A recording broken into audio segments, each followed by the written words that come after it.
ये है कि एचईसी पर तमाम लोग काम कर ही रहे हैं, सभी लोग चाह रहे हैं कि उसका पुनरुद्धार हो, लेकिन सालों से ये पेंडिंग है और धीरे धीरे उसकी स्थिति बदतर होती जा रही है।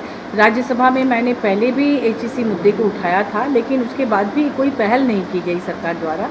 तो मैंने उस दिन इसके बारे में कहने के लिए चुना जिस दिन इसरो की उपलब्धि पर चर्चा हो रही थी, और उस समय मैंने कहा कि इसरो के वैज्ञानिक और इसरो बधाई के पात्र हैं, उनको धन्यवाद दिया, लेकिन साथ ही कहा कि इसरो के लिए चंद्रयान 1, 2, 3 के लिए जो लॉन्चिंग पैड और अन्य उपकरण बने हैं वो एचईसी से बने हैं, और वो मदर इंडस्ट्री है। 1958 में पंडित नेहरू ने उसकी स्थापना की थी और एशिया का सबसे बड़ा इंडस्ट्री है, और इसके बावजूद उसके साथ इस तरह का सौतेला व्यवहार क्यों हो रहा है। जिस एचईसी से किसी समय जो मेधावी छात्र छात्राएं निकलती थे, वो पूरी दुनिया में कोई साइंटिस्ट है, कोई डॉक्टर है, कोई इंजीनियर है, कोई बड़े अफसर है।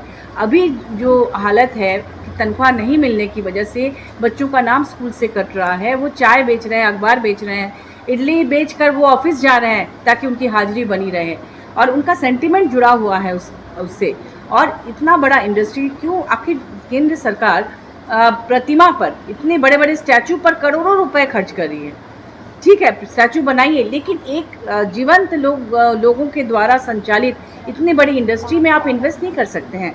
वर्किंग कैपिटल नहीं है वहाँ पर, और क्या आप उसको सिख इंडस्ट्री घोषित करने की तैयारी कर रहे हैं? क्या उसको प्राइवेट के हाथों देना चाहते हैं, जैसा कि वहाँ के आंदोलनकारी साथियों का ये कहना है कि शायद उनकी आशंका है कि जिस तरह से रेलवे और एयरपोर्ट, हवाई जहाज, सब चीज़ प्राइवेट को दिया जा रहा है, प्राइवेट के हाथों, क्या केंद्र सरकार इसको भी तैयारी कर रही है देने के लिए?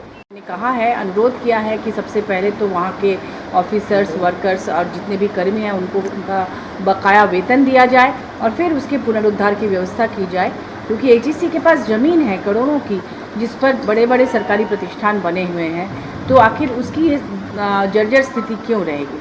तो इन तमाम मुद्दों को लेकर हम लोग काम करें। टीम इंडिया इसमें पूरी तरह से लगी हुई है। अब आज हम लोग राज्यपाल महोदय से, झारखंड के, उनसे मिला हम लोगों ने, और मिलकर सारी बातें हम सभी लोगों ने बताई कि आप इस कस्टोडियन हैं इस एचईसी के, तो आप इसमें पहल करें। तो उन्होंने और भी डॉक्यूमेंट्स मांगे हैं ताकि और अच्छी तरह से, क्योंकि जैसा कि माननीय सुबोध कांत जी ने भी कहा कि इसरो पहले चाहते थे कि इसको अपने में मर्ज कर लेना एचईसी को, क्योंकि वो उनके लिए इतना महत्वपूर्ण है। तो ये भी ध्यान देना है कि अभी आदित्य में भी शायद एचईसी का पार्ट्स है।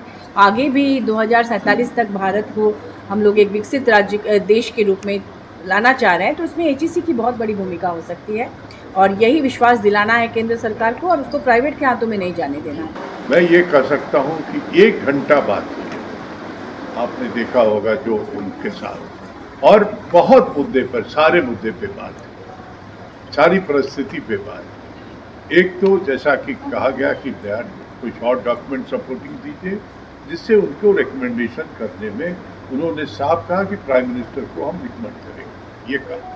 दूसरा, उन्होंने एक्सेप्ट किया है कि हम अभी तमिलनाडु जा रहे हैं, लौट के आते हैं तो एचईसी को विजिट भी करेंगे, जिससे अपने आप से सब चीज़ देखेंगे।